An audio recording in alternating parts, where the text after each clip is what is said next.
Grace and peace to you all. God bless you all. I am back with part 2 of dreams concerning true prophets, false prophets, and struggling prophets. Please go check out part 1. I'm giving it to you in the series the way the Lord gave it to me, because he gave me multiple things in one night and one dream, and everything has to be understood according to his word. And the last thing I said in part 1 that the Lord was saying was that these prophets, the false one, they will fall. So I got up, wrote what I wrote, part 1, and I went back to sleep, and I was taken into this part, which is part 2. And what I heard as soon as I went into the vision was the rising and the fall of prophets.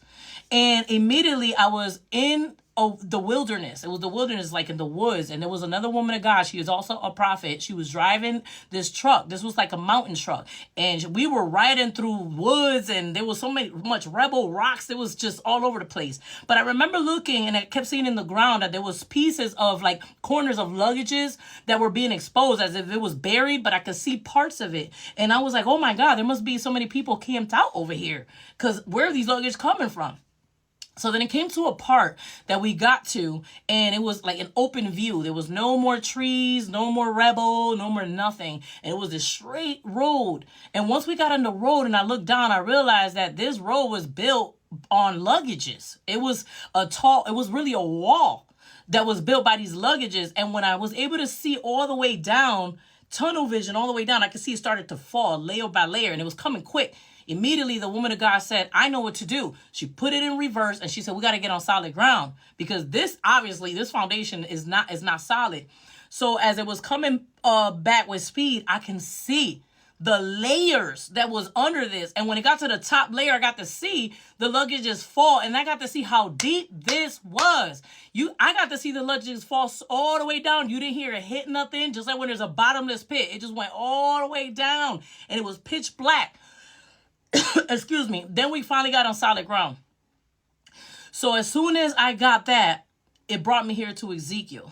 This is what the Lord was saying concerning Ezekiel. This is the chapter. Once I was able to meditate with the Lord and what he was saying, this is where he led me to Ezekiel 13. I'm going to read to you what he is saying, because that's what he's saying right now, that wall, it was the fall of the prophets. It was the words that the prophets were saying. This is what was falling to the ground. This was going into a bottomless pit. This is why me and her couldn't go that way. We had to go through the other way where it was solid ground. And I believe that the luggages that were buried and hidden is where the true prophets are at. That they're being buried and hidden, and then you got this one road because everybody's building and think that this is the way to go, that this is how to do it, which goes back to part 1. No, it looks like it, but it's not it.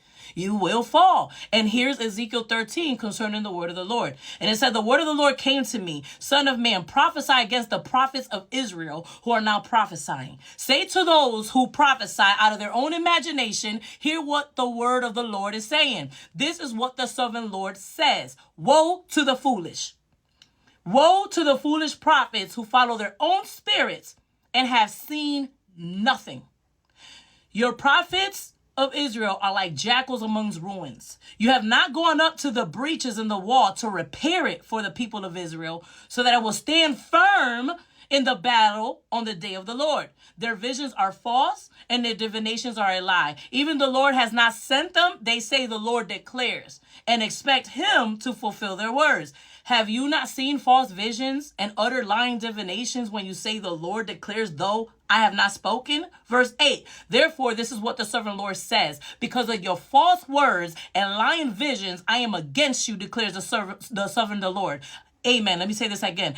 I am against you, declares the sovereign Lord. My hand will be against the prophets who see false visions and utter lying divinations. They will not belong to the council of my people or be listed in the records of Israel, nor will they enter the land of Israel. Then you will know that I am the sovereign Lord, because they led many people astray by saying peace when there is no peace. And because when a flimsy wall is built, they cover it with whitewash. Therefore, tell those who cover it with whitewash that it is going to fall. And this is what the Lord is showing me, that wall was the words. And here you can see that they built it by saying peace and giving people comforting their sin instead of confronting their sin.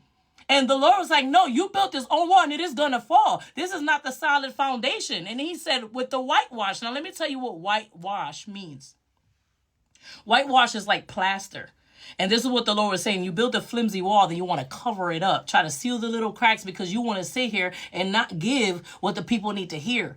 You want to comfort the sin and not confront the sin. And he said, you're covering up serious problems and you want to make it look good. You want to make it look strong. When you want to make it look safe, and it really isn't. That is not what's going to save God's people. God reveals to redeem. But by you covering it up and you think that you have to be this way, you're causing them to fall.